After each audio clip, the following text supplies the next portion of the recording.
This is episode 71, 3 Characteristics of a Life Catalyst. Welcome to Alive by Design.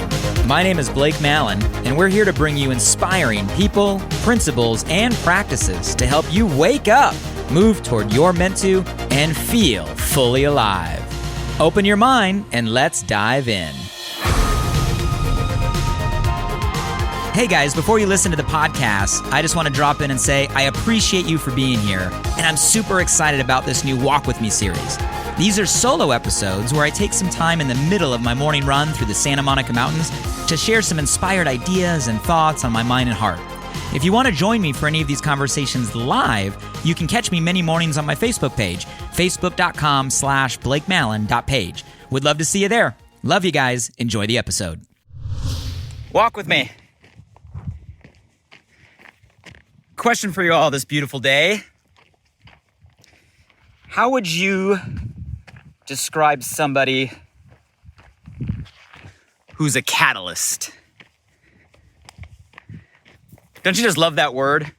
A catalyst. I know you know people in your life who you can define as a catalyst. When you think of that person, what comes to mind? For me, a catalyst is an activator, a Firestarter, the ignition, the spark that's able to get themselves and others moving. And it's a gift. Some are given, others learn. But there's no doubt that being a catalyst is a powerful skill now more than ever, at a time that we're in a state of shift, a state of evolution. For many, an opportunity to be a state of elevation. But I think in order to maximize the opportunity of today, we all have to learn how to be a catalyst in our own life and for those around us. And I want to talk about 3 characteristics that make up a catalyst and how all of us can adopt those traits to become a catalyst in our own life. But today's conversation, what's the word? Catalyst. So when I think of a catalyst, and there are certain people that come to my mind that this is kind of a natural gift, and there's many people that I think have learned how to develop the skill set to be a catalyst. I think both are possible, and my mission today is to share some of those characteristics, what it takes to make them your own, and challenge you at the end. So 3 things come to mind when I think of a catalyst. Number 1, a catalyst is someone that first and foremost can get yourself moving. Which sounds like such an easy thing, right? But I'm sure all of us at stages in our life or certain circumstances know there's a direction we want to go, we need to go, we should go, and for whatever reason, it's hard to get the inertia, the energy, the spark to begin. Because that's the nature of being a catalyst. First and foremost, a catalyst is able to get ourselves started. You might say, well, how's that possible? In my experience, guys, the energy it takes to start, to begin, to launch, to take that first step comes when our desire is greater than our fear. And the key thing about a catalyst is we can get to the point where our desire is greater than our fear without any sort of external motivation. Woo! Top of the mountain. sun out, Santa Monica that way, Malibu that way, weighted vest, gonna take a seat. And I think that's a key thing to understand. So many people sit around and wait for something outside themselves to move them, right? How often are we looking for things to inspire us, to quote unquote motivate us? We wait a lot of times for something to float our direction that gets us the idea, right? Or points us in the direction to begin. You guys, there's nothing wrong with that. And for many individuals, you can consciously seek the right input, right? The right books or podcasts or mentors near or afar or outside input to inspire us and move us forward. And you guys, that is important and that is a tool. And there's nothing wrong with doing that. I'm a huge advocate of, finding the right input that can give us that inspiration to begin. But a true catalyst, guys, doesn't need something external in order to make a decision to begin and to start moving forward. A true catalyst is able to generate the inertia, the energy in order to start from within. And in order to make that transition of not depending on something outside ourselves, but only depending on ourselves, I think the key is our own desire has to hit a threshold, has to hit a level where our desire is more powerful than our fear.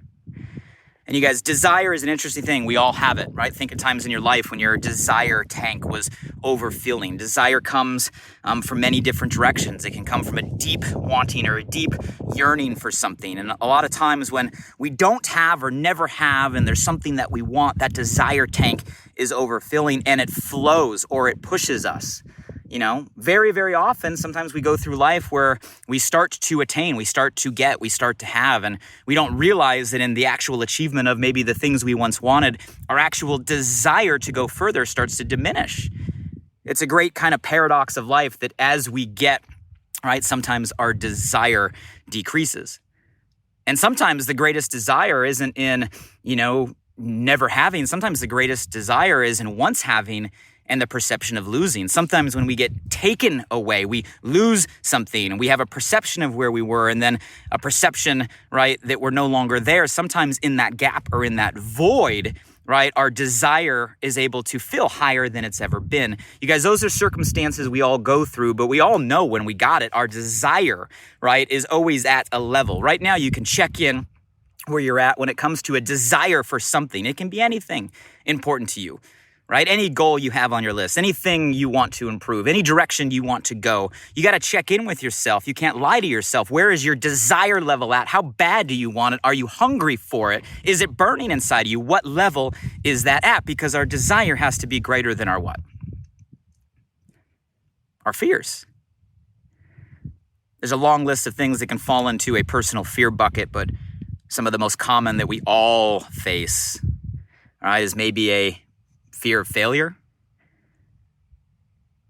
The reason why we don't start and we don't begin is we have our own self-doubt that if we do, we might not succeed. And it's a giant irony that the fear of failing sometimes keeps us from beginning, where we have to shift our perspective, guys. Taking a step and failing is not failing. Never taking the step because of the fear is failing before we ever even start. Matter of fact, the only true way to fail is to never really begin. Because by doing anything, we're making progress, we're learning, we're getting better, even if we don't get the result. We have to shift the script when it comes to what a fear of failure is. Sometimes it's not the fear of failure that keeps us from starting. Sometimes, right, it's the fear of not being perfect. How many of us out there are perfectionists and we tell ourselves that, if I can't give it my 100%, then it's not worth it.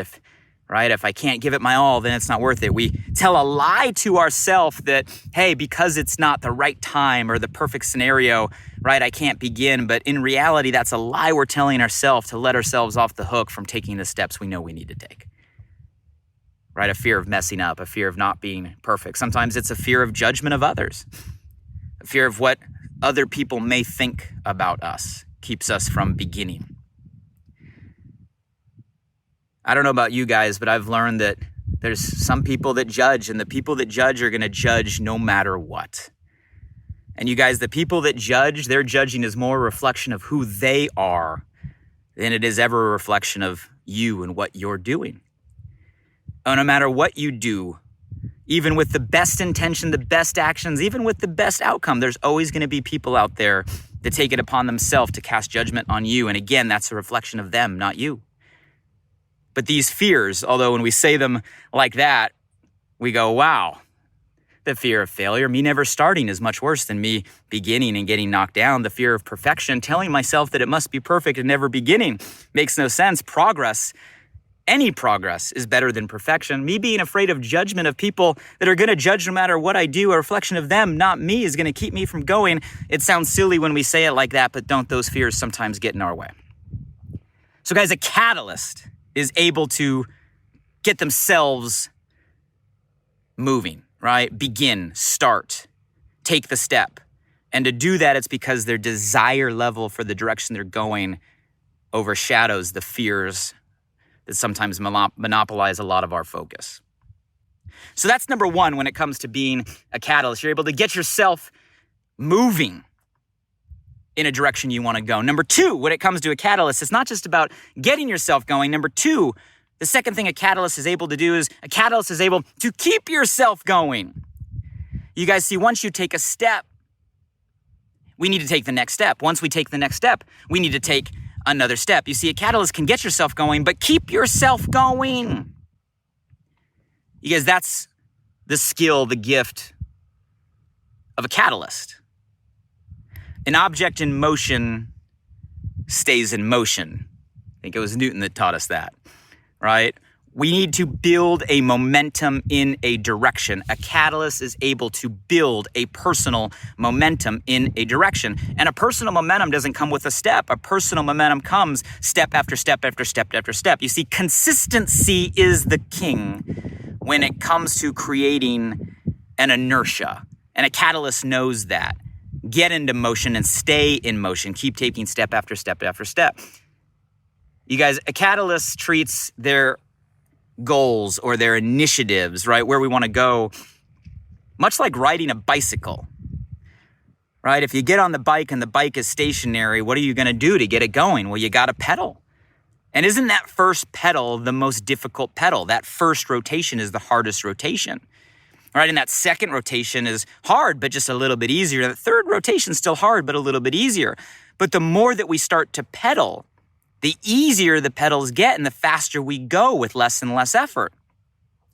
But a catalyst realizes that once you stop pedaling, sure, the bike is going to coast for a little bit, but over time, if we no longer pedal, what's going to happen? The bike's going to slow down. And then if you let the bike get all the way to a stop, it's going to be just as difficult as that first pedal to get it going again. You see, once a bike is moving, continuing to keep it moving faster and faster and faster is easier as long as you're moving forward than it is playing the start and stop game. Because so often in life, we play the start and stop game. We start, right? And then we stop. We get motivated and then we let off the gas. We begin and something gets in our way. So we're in a constant state of restarting as opposed to progressing. You guys, in my experience, to build a personal momentum in any direction, it takes at least 90 days of consistent effort and activity. Consistency compounds. It's the compound effect of creating personal momentum, and a catalyst knows that. So a catalyst is able to get themselves going. A catalyst is able to keep themselves going until a momentum or emotion starts to create an energy of its own. And once an energy starts to build, you guys, a momentum creates more momentum, and energy attracts more energy. Things start to happen more effortlessly when you're in motion down the road than they did when you were able to begin. And that's what a catalyst is able to do, is create that type of energy, create that type of frequency, create that type of attraction, create that type of magnetism, whatever term you want to use to describe the magic of a momentum. And you guys, we've all experienced in our life, right? When have you stuck with something long enough that it started to build a momentum around it? And were things easier in that state than they were at the beginning? Yes, for all of us, all the time, always. That's a catalyst. Get yourself going. Keep yourself going. And the last thing a catalyst is able to do is to get and keep others going. And you guys, that's a true catalyst. It starts with ourself. You can't move others if you don't move yourself. You can't lead others if you can't lead yourself. You can't create energy in others if you can't create energy in yourself. You can't expect to inspire others to take a step if you don't take a step. We got to start by being the catalyst in our own life and get ourselves moving. We got to then continue by keeping ourselves moving. But in doing that, we become an example of what is possible to others. By creating a momentum in our own life and being a catalyst in our own life, we become an inspiration to others of what they can do for themselves. You guys see, a catalyst is able to create motion and activity in others, not because of what they say, but because of what they do. Example is the best action motivator. Inspiring through action is the best motivation, right? Example is how we move and lead others. And in fact, it's really the only way. You guys, that's what a catalyst is able to do, is get themselves moving and keep themselves moving. And through the example of their own efforts and therefore their own energy and results, they're able to inspire and move the people around them to do the same in their own life. That's a catalyst. You guys, my challenge for all of you this week is not just to understand what a catalyst is, not just to understand the characteristics we describe, but to ask yourself, where in your life can you become a catalyst right now? And it starts with the direction you want to go, not a direction I'm telling you to go. What's something you want? What's a goal on your list for 2021? Here we are, already into March. The year is flying. What's a direction you're committed to going? Maybe it's a direction for your health, something of paramount importance right now more than ever. And maybe now's the time to be a catalyst for your own health. What's the step you need to take? How can we keep going? How can you become an example when it comes to your health? Be a catalyst when it comes to your health. Start this week. Maybe it's for your family right now. Maybe it's just being a catalyst in your family. Maybe it's being a catalyst when it comes to a positive mindset at a time right now where maybe people in your close circles are struggling and need that. You can become a catalyst. What does your family need you to be a catalyst in right now? How can you be a catalyst first with yourself, right? Get yourself going, keep yourself going, and inspire your family to do the same. Maybe in your workplace right now, your career, your business. You don't have to be a certain role or a certain title. It doesn't have to be a certain time for you to be a catalyst. You don't wait for someone to tell you, hey, you're a catalyst today. It's not something you get promoted to. You guys, a catalyst is a personal decision. You decide, I want to be a catalyst in my business right now. And what are the actions you can take to keep moving? You know, is your desire level higher than the fear that's keeping you from moving forward? Squash the fear. Take the step. What steps do you know you need to take this week that we're not going to let fear get in the way anymore? You know the steps. They're in your mind. You know what to do. Take the step. Be the catalyst. Get it going. And then make the decision to keep it going. Keep it going every single day, even on days you don't feel like it, even on days when things get in the way, even on days where there's every excuse in the book, right, that you could accept. Do it anyway. Because you know you got to build that consistency to build the energy, to build that momentum. And you'll find if you do those two things, guys, you'll find you start to attract, and you'll find that other people start to look up to you and say, wow, if you can do it, I can do it. And you start to be a catalyst, not just in your own life, but in the lives of others. And guys, we're at a time right now in the world where, hey, things are shifting. All right, we're at a time right now where we need people. We need you, right? Those around you need you to step up and be a catalyst to show people what's possible. I believe in you. You can do it. All of you guys have the ability to be a catalyst within you. My challenge to all of you this week is to decide what direction, right, you want to go and to become a catalyst. And hey, if you're up for that commitment, let me know below. If you get results this week, check in with me. I'd love to know. In the meantime, I hope all of you stay safe, right? Stay healthy and make the decision to create the energy that I know you're able to create and move in the direction that I know you're able to move starting now for this year. And until next time we walk and talk together, Here's to being a catalyst in a direction you guys want to go. Take care, everybody. Have a great week. Hey guys, one last thing. I'm super excited that this new podcast, Alive by Design, just went live. You see, I designed the show to bring you inspired thoughts and fascinating conversations with the world's most impactful people, to provide transformative principles and practices to help you wake up, move toward your meant to, and feel fully alive. And I'd love for you to help me spread the word now. Simply subscribe, rate, and review the podcast on this platform right now.